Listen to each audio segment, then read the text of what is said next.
คอยโยแล้วก็สายไฟได้เนาะมันจีขาดมันจีเพเสียหายเนี่ยค่อยๆตามลงนี่ทีตามลงคุณเจ้าเนื้อในเป็นมันตกมาเลยค่อยยุ่มลงแน่ยุ่มลงแน่มันจีก่อหลังคามาเลยโจรไปจะโจร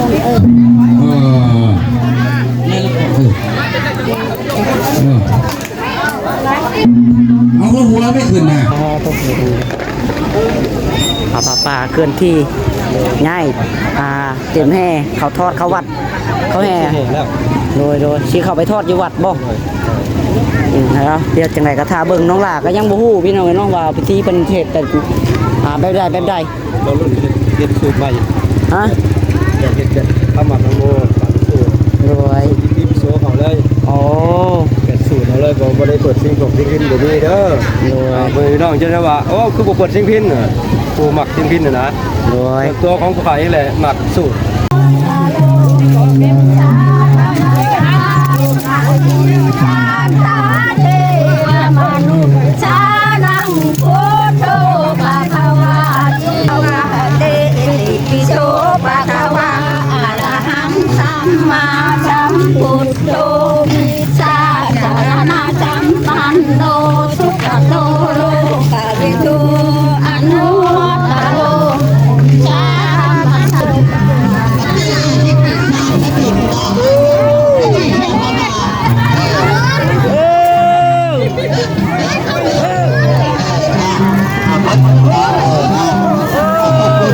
ดีที่แม่ซาถึงเด้อบรรยากาศคือแบบคืนแห้งพี่น้องบรรยากาศคืนแห้งเนาะตอนนี้ก็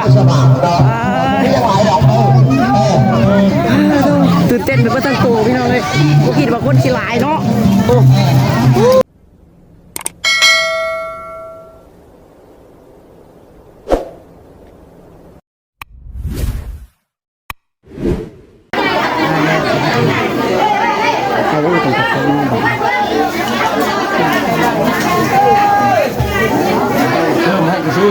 เจ้าละภาพเลยเอาจะภาพลูกเอาจะภาพมาหามแบบเขาเองเนาะหามพระป้าพี่น้องหามขึ้นรถ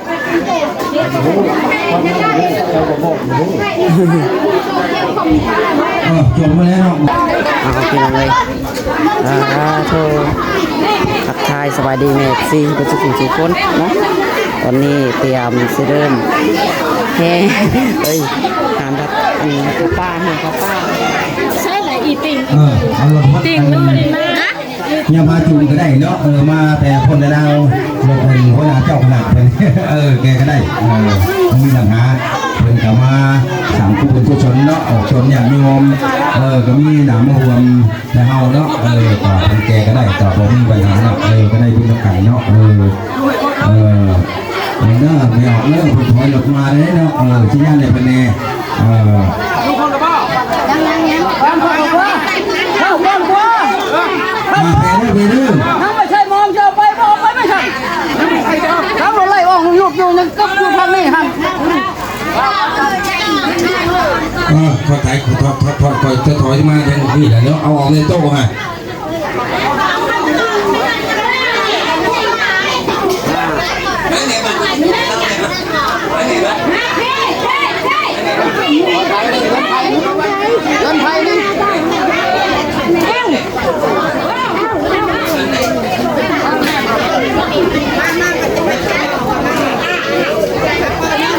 เขามาได้เถ่าแก่เอาเนาะบอกว่าแต่เถ่าตะแกเนาะที่พ่อน้อยใหญ่กามาจับมาบ่ายแล้วกันได้เนาะเขากับปลากำลังขี่เคลื่อนทีเขาโชว์วัดชิมเฮืองทางบ้านใหญ่เขาเนาะมาเด้อมาช่วยกันได้ขอเพลงแห้งเนาะเพลงแห้งเพื่อที่เคลื่อนใหญ่กองปลานี่เนาะนึกน้อยใหญ่เถ่าแก่ชาติกันกันดีเนาะ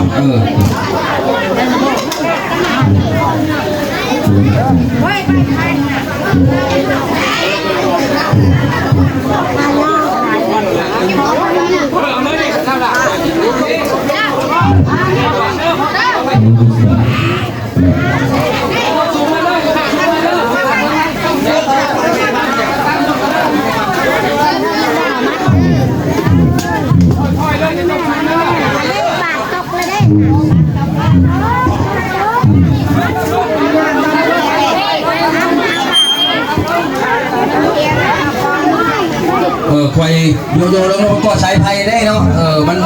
สิขาดมันสิเพชเสียหายเนี่ยค่อยๆตามลงนี่ที่ตามลง คุณเจ้าเนื้อในเป็นมันตกมันเลย ค่อยยุ่มลงแน่ยุ่มลงแน่มันติดก่อหลังคามาเลยเจอโจรคนใดจะโจร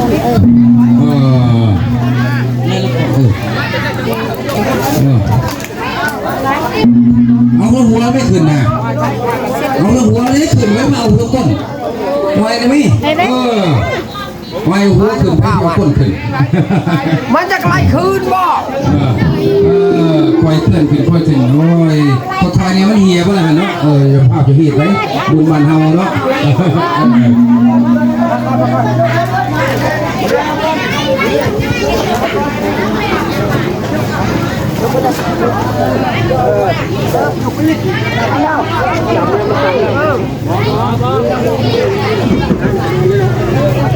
เก็บเครื่องบริวารขึ้นแน่บ้านในเบิดบ่เก็บต้นเก็บกันเป็นหมอนเป็นท่านรัตมอนแล้วก็โชว์หลอกไม้หลอกจะตอกเขาเบิดได้คันมาเป็นไงเขาไปเบิดได้เบิดบ่จากขั้นเดียวชิเบิดบ่เบิดเก่าขึ้นฉากคนถือไปทางอันนี้มันไม่หมองได้ถือคนถือปันกันถือที่ถือก็ได้ชนะถือก็ได้พอเขาถือก็ได้ต้นเลยเนาะบ่เป็นยังดอกอันนี้เป็นมอนเป็นยังนะเอาขึ้นรถคู่แข่งหมอหนึ่งเป็นโชว์ดอกไม้เป็นท่านรัตมอนหันเอาขึ้นรถนั่นแหละขึ้นรถตัวนั่นฮะต้นกันเขาก็ถือเอาซอยกันเนาะคนข้างนอกถือรถคันนั้นมาแล้วแค่นำปัจจุบันใจนำบางต้นย่างโยมผลมาห่วมผาบาสามัคคีไผ่พายใหญ่กว้างเนาะเป็นยังไงพวกใส่สำคัญครับนี่เพิ่นถอยมาได้เอาไปขึ้นนี่มอนก็ดีเด้คันเป็นไงเอาไปได้เขียนท่ารัตมอนไปเบิดได้เครื่องป่านี่ดูโซดอกไม้ฮะเก็บเอาเบิดฮะย่างมาไม่ใช่รถนั่นแหละจังหวะมันถึงนะที่เราเพิ่นถอยมาล่ะเก็บเอาเบิดได้เครื่องบริวารไหนเสือสารอาธนาหันพูดคันเป็นไงก็เอาเมื่อ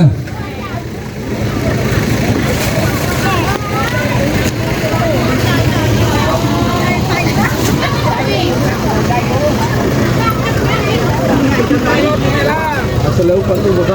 ก็ตะบานเล็กน้อยพาไปที่วัดบ้านนะครับเอามาสิพันตะบานไปจับกันใบจับผู้นี้จับกันชิบะเดี๋ยวเก็บไปใส่รถนะตรงบริวารเอาว่าเจ็ดท่านรัตมอนใครมาเป็นไงก็เอาได้นี่หันท่านมาเป็นไงหันนี่ว่าจะเอาผู้ป่าดิไปดูนี่วันงานนี่วิ่งตัวนี้วิ่งเข้าล่างเก่าให้เป็นแบบไหน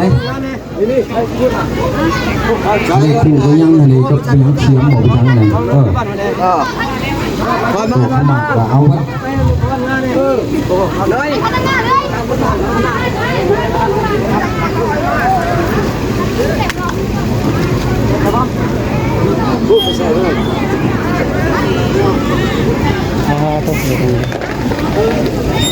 ป่าเคลื่อนที่ง่ายเตรียมแห่เขาทอดเขาวัดเขาแห่โดยชี้เขาไปทอดอยู่วัดบ่แล้วเดี๋ยวจังไรก็ท่าเบิ่งน้องหลาก็ยังบ่ฮู้พี่น้องน้องว่าพิธีเป็นเทศแต่แบบใดเรารุ่นเฮ็ดสูตรใหม่ฮะเฮ็ดข้าวหมักน้ำโมปั่นสูตรที่โซ่เขาเลยเป็ดสูตรเขาเลยบ่ได้เปิดซิงผมซิงพินเดี๋ยวนี้เด้อน้องจะได้ว่าคือบ่เปิดซิงพินผู้หมักซิงพินนะตัวของผู้ขายนี่แหละหมักสูตรที่โซ่สูตรเขาเลยเนาะ3 คันรถพี่น้องเลยเต็มทุกคันเนาะ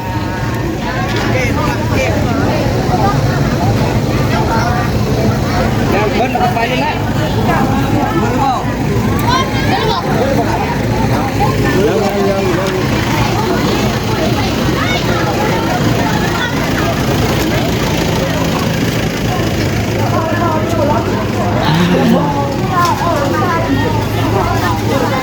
จะบอกเครื่อง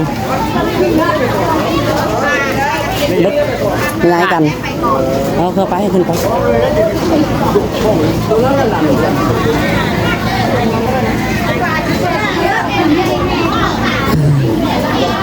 ฮะอาน้ำไม่ได้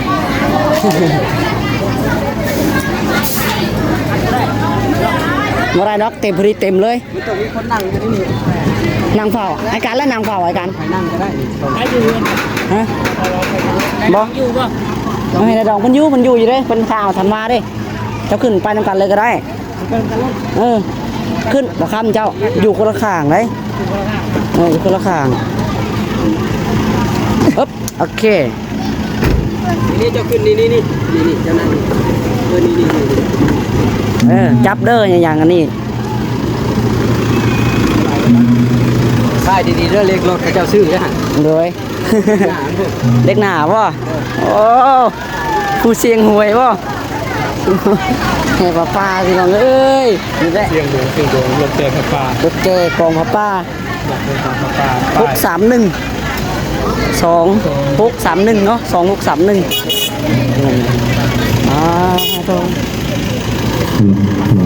ไปพื้นที่คืออันนี้ที่คือนั่นคันเอาคันทางหน้านะ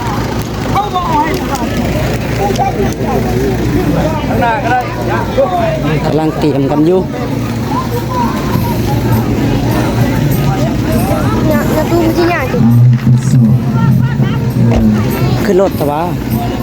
หน้ารถหลายคันอยู่เพื่อนตรงนี้อย่างได้เพราะว่ามันต้องมีคนนำหน้าอ๋อมันต้องมียานำหน้า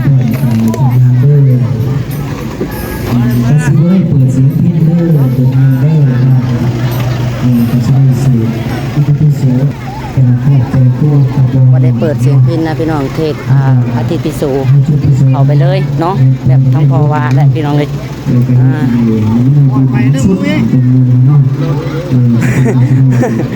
ปล่อยไปแล้วเนาะไปสิปล่อยไว้มันต้องคอยขับไปได้เนาะเขาตรงคนนั้นคุณต้องย่างไปทำหลังเนาะนอตรองแบบเดียวเอาแบบสำคนย่างและจะงอดปัดอะไรพี่น้องเลยโธ่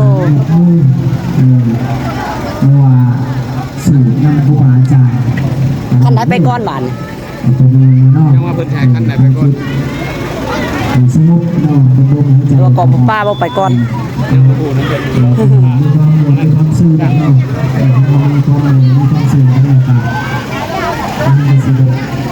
คือรถวีอ่ะคือรถพี่น้องเลยคันนี้เอาหน้าก่อนเลยเอาหน้าก่อนเลยคันนี้บอกเราทำไมเอาหน้าก่อนเลยคันนี้จากแรกตามผู้ใหญ่เพิ่นได้ตามผู้ใหญ่เพิ่นไปเจ้าคันใดก่อนกับอันนี้เพิ่นรอบอกเย็นเจ้าขั้นไหนไปก่อนกองป้าไปก่อนเลยไปเลยอันนี้ก็ยังบุกูน้ำเพิ่นมั้ง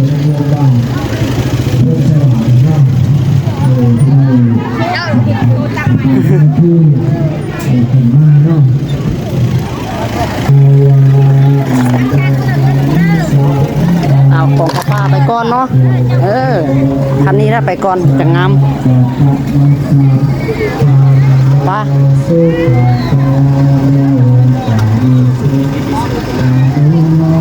เป็นสูตรที่ไปสู่ไปเลยพี่น้องนี่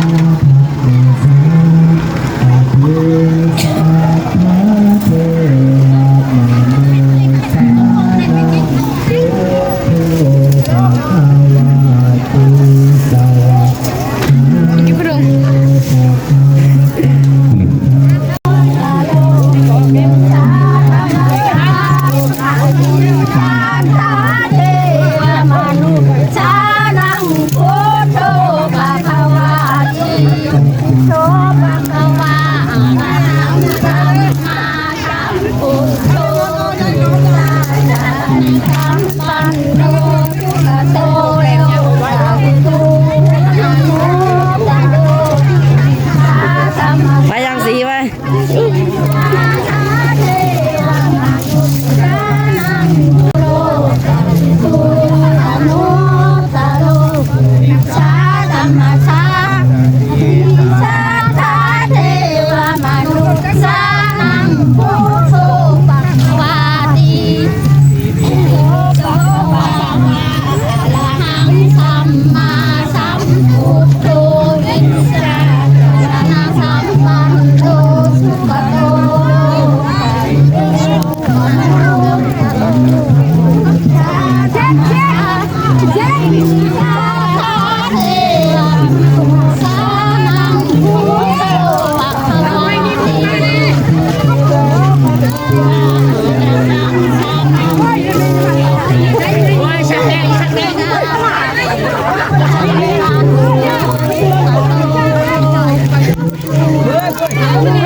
มาจำพุทโธ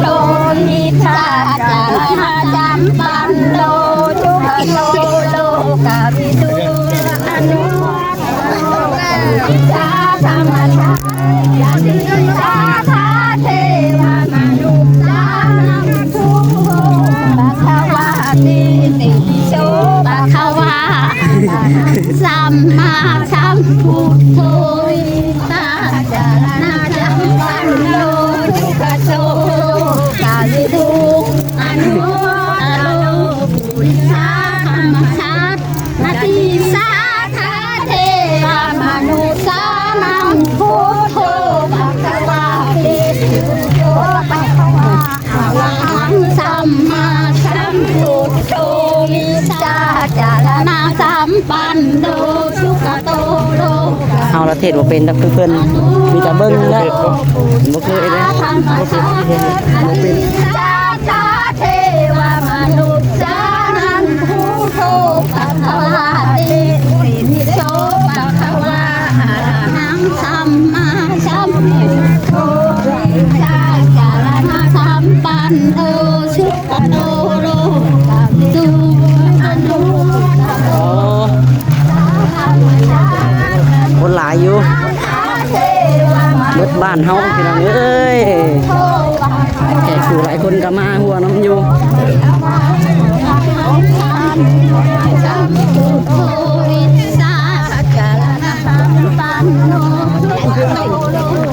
ว่าไวเพลงว่าพอจะทำอะไรที่สาธาเทมนุษย์จานังพุทโธภะคะวะติโชภะคะวะอะระหังสัมมาสัมพุทโธวิสาจารณะญาณโลสุตโตอนุโลสาธรรมสาทิสาเทวมสานังพุทโธภะคะวะติปิโชภะคะวะอะระหังสัมมาสัมพุทโธวิชาจารณะจำปันโนสุขโตโลกาวิสุอนุวัตโรชามัสสาติสาธาเทวสานังพุทโธภะคะวะอะระหังสัมมาสัมพุทโธวิชาจารณะจำปันโนสุขโตโล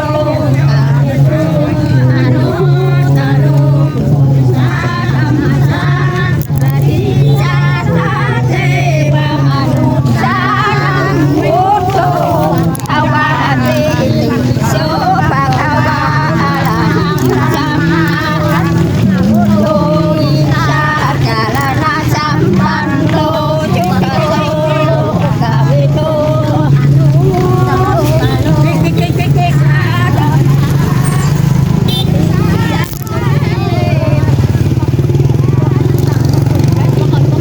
สัมปันโนจุกโตโลกาวิโตอนุตโลกุญชาธรรมชาติสาธาเทวมนุษย์สานังพุทโธภะคะวะติปิโชภะคะวะอะระหังสัมมาสัมพุทโธวิสาสะธรรมจันทุกขโตสุขาอนุติโชภะคะวะอะระหังสัมมาสัมพุทโธสาจารณะจัมปันโน ย่างบ่ทันรถแล้ว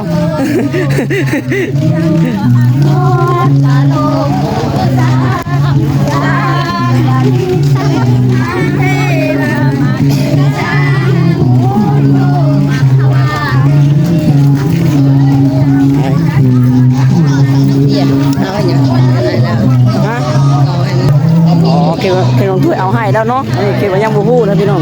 เอาไปเลยก็ได้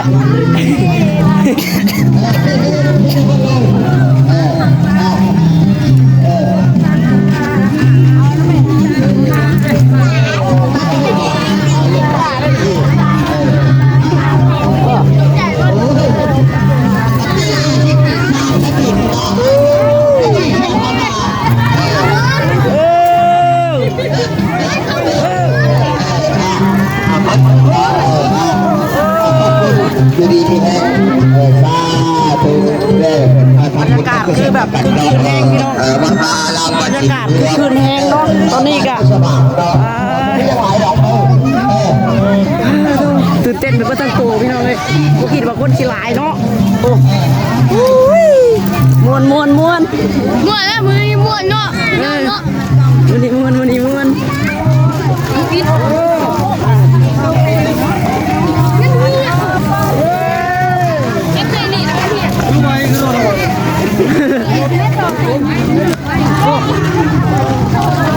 คนอย่างอยู่ทันแล้วเนาะยังทันแล้วมัน ไปน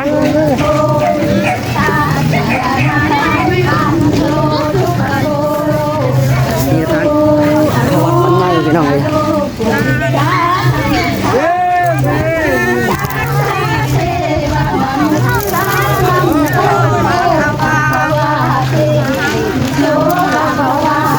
ยังกันใส่เลยใส่ปิดหน้า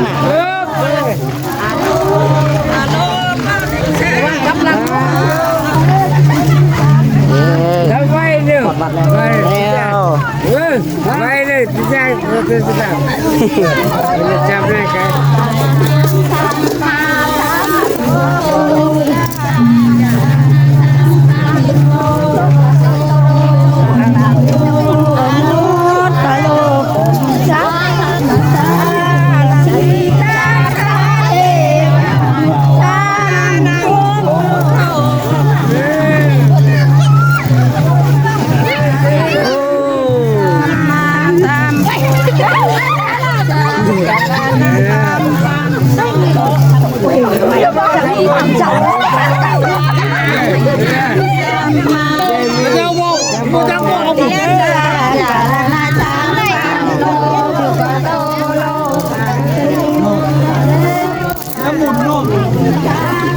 คุณมาตัวมาน้ำไผ่เก็บกระดมโอ้ได้เก็บกระดมบ่อย่าใส่น้ำไผ่อย่าลงแม่แล้วคุณมาเลย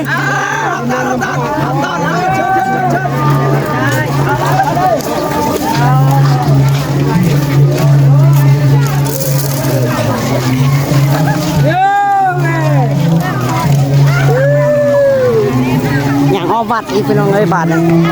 ขี่รถอ้อมวัดอีก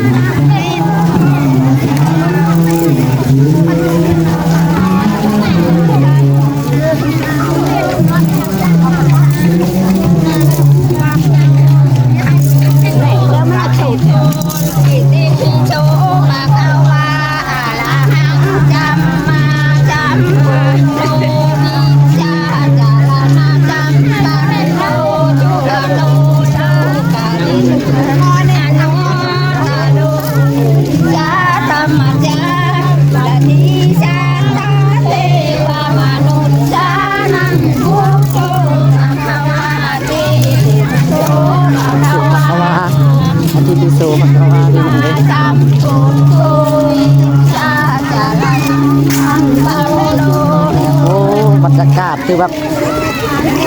สุดๆเลยพี่น้องเลยนะนี่แหละมวนให้บุญทำกันเด้อพี่น้องเด้อบุญรวมกันอาทิตย์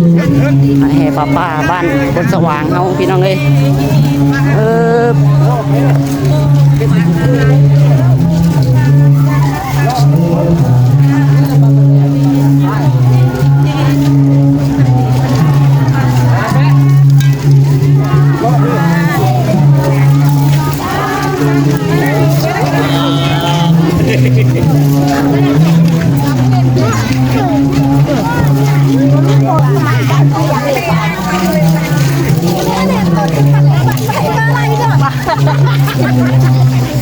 จนโมหอยเบื่อแตก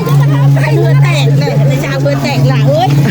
ทำน้ำเล็กน้อยเพื่อนนี่เบื่อแม่ในชาวใดนี่ขนมครับเพิ่มแล้วแต่เพิ่มมาคนเดินมาคนไป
มาฮอดวัดแล้วเด้อเด้อ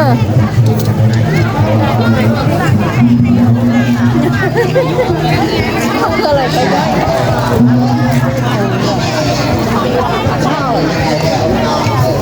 เจ้าภาพใหญ่พ่อเนาะหัวล้านสมกกอยู่เจ้าภาพใหญ่จ้ะ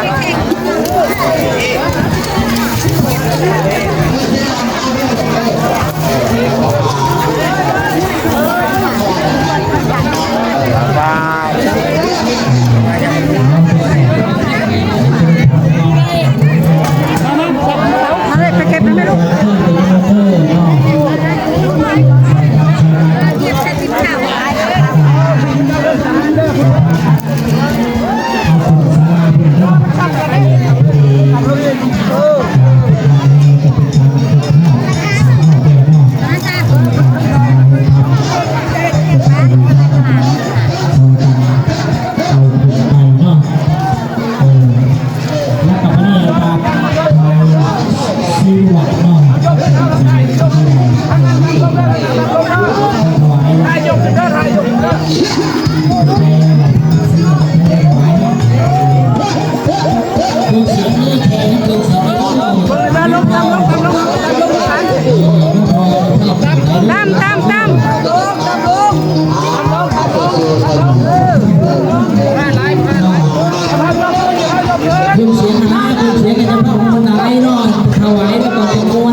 กองป้าก็ฮอดวัดแล้วเนาะพี่พอเองแล้วเนาะ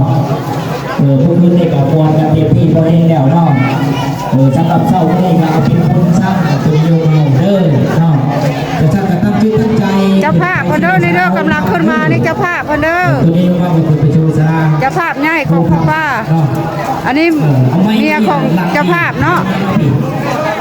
เจ้าถอยมาว่าผีตู่เต่านี่ก็สลายจะบอกถึงเลยเนาะเอาก็การตะลิคนครูบาอาจารย์ตุ่มตะบงทนายตุ่มจูสลาห้องทำเอาตั้งจิตตั้งใจเด้อตัวนี้โยมเขาเนาะบ้านข้างเดียววันได้ถวายกองป่าปลาเนาะป่าปลาสักทีบ้าน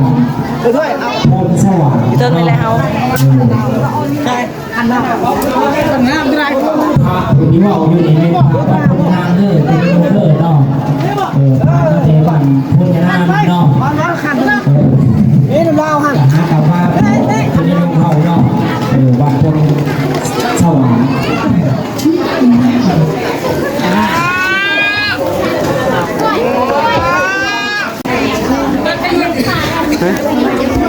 แล้ว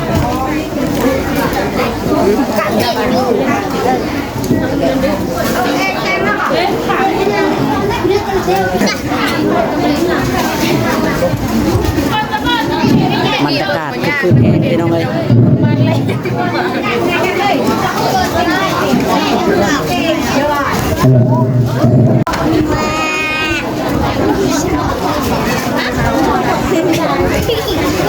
จะได้ถ่ายแต่ขั้นตอนจะถ่ายก็ถ่ายด้วยพี่น้องเด้อแต่ว่าจะถ่ายก็จะถ่ายนั่นแหละก็ได้นั่นแหละมาหอดวัดระบาดนี้จะสวดแล้วก็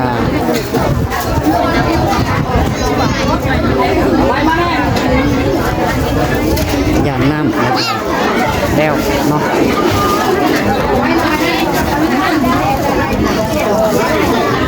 หลังนี้เราเซ็นไปวีเนาะ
สักการ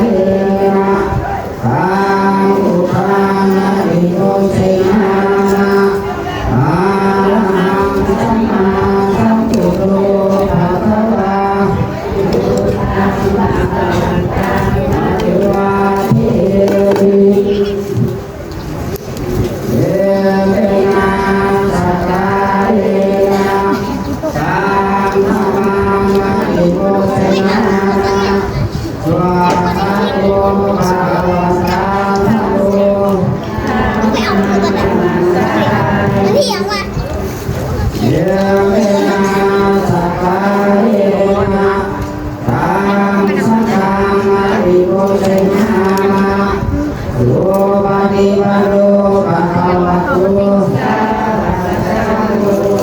สังฆังนะมามิภะคะวันตังเยยังสัพพังสัพพะทาเยสุปฏิปิตังอาภูติงปุรานุพังสัพพลังจามาจาจินวันทาเยเตตถาเตอาทาเยสาเยกามนิสาปิสัพพะทาสา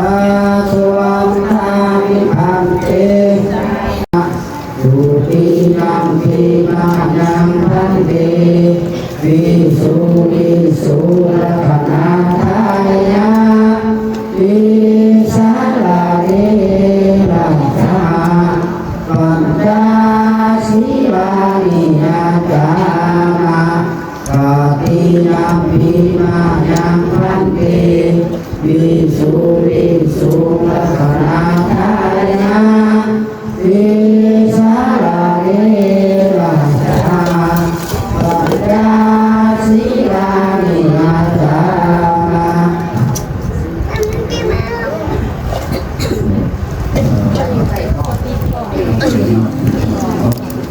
นะโมตัสสะภะคะวะโตอะระหะโตสัมมาสัมพุทธัสสะนะโมตัสสะภะคะวะโตอะระหะโตสัมมาสัมพุทธัสสะอะระหะโตสัมมาสัมพุทธัสสะนะโมตัสสะภะคะวะโตอะระหะโตสัมมาสัมพุทธัสสะ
Terima kasih.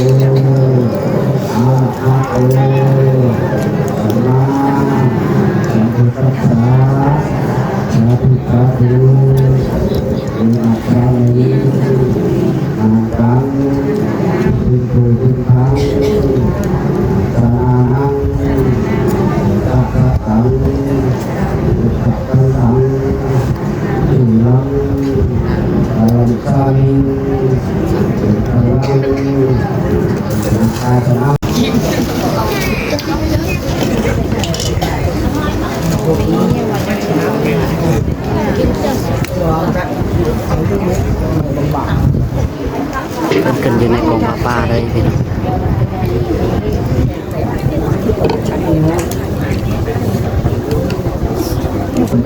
แถบเลยนี่ ปัญญาโพโรปัญญาตังสุเตตังปรังปริยัมตุทีกายเวอาวัจเจวาหาเตปุตลังปะตังอาโมวัติภานังตุปฏิปังตังเตสัพปริโภ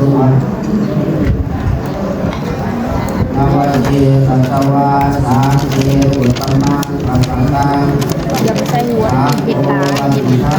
ปิดช่องอันนี้ก็เป็นตัวสังเกตตัวเกี่ยวกับ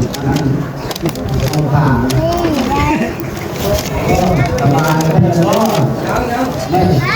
อะไรเดี๋ยวจะทำ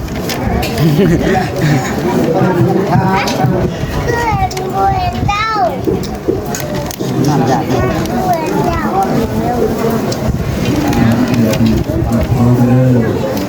ขออนุญาตจะต้องกันนั่นแหละ ไข่ไว้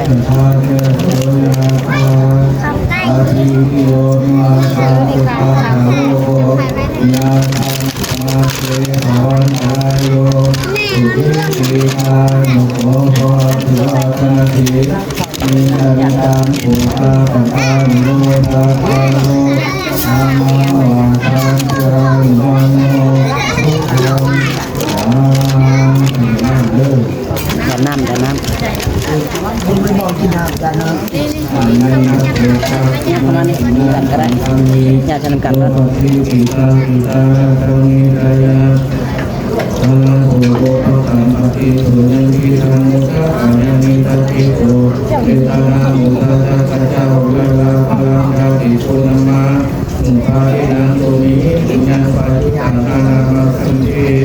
สุขปัสสะทิสุขปัสสะปัสสะทิสุขปัสสะเจริญสุขสุขภิสุขาวนุปิตาวกาชัมิตวะกังสุญญสัมปะทังสุภิตวะโรติตุ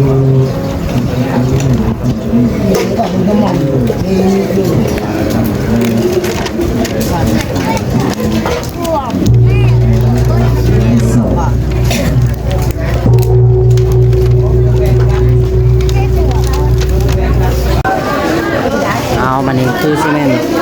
เสร็จสิ้นพิธีแล้วน้องพี่น้องคือสีแล้วเรียบร้อยบัดนี้เราจะเสร็จสิ้นเก่าสิ้นสบายสบายเนื้อสบายตัวขึ้นมาเลยเนาะ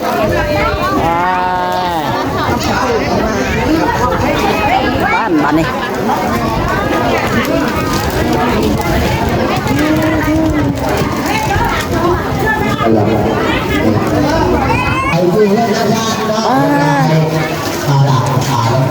เรียบร้อยบัดนี้อ๋อโทษพี่น้องเลยรู้สึกมีแห้งขึ้นมาบานเลยเนาะสดชื่นไปกับเพื่อนบัดนี้เอาจังไรกันพี่น้องน้องบายบายขอตัวไปก่อนเด้อไว้ต่อกันผู้แรกพี่น้องอยู่เฮือนอยู่ซ่านแต่ว่าได้ถ่ายเนาะก็ต้องได้ถ่ายอะไรพี่น้องแต่ว่าให้เรียกให้นอนที่นี่เนาะจังไรก็ต้องพักผ่อนก็แหละมื้อนี้เนาะไหวแล้วอยากนอนแห้งเลยไหวแล้วพี่น้องแต่ก็จังไรก็รู้สึกว่าสดชื่นคือว่าอันนี้แห้งขึ้นมารถพี่น้องเลยรอเรียบแล้วก็ได้เนาะเอาจังไรก็โอเคพี่น้องเนาะบ๊ายบายบัดนี้สบายดี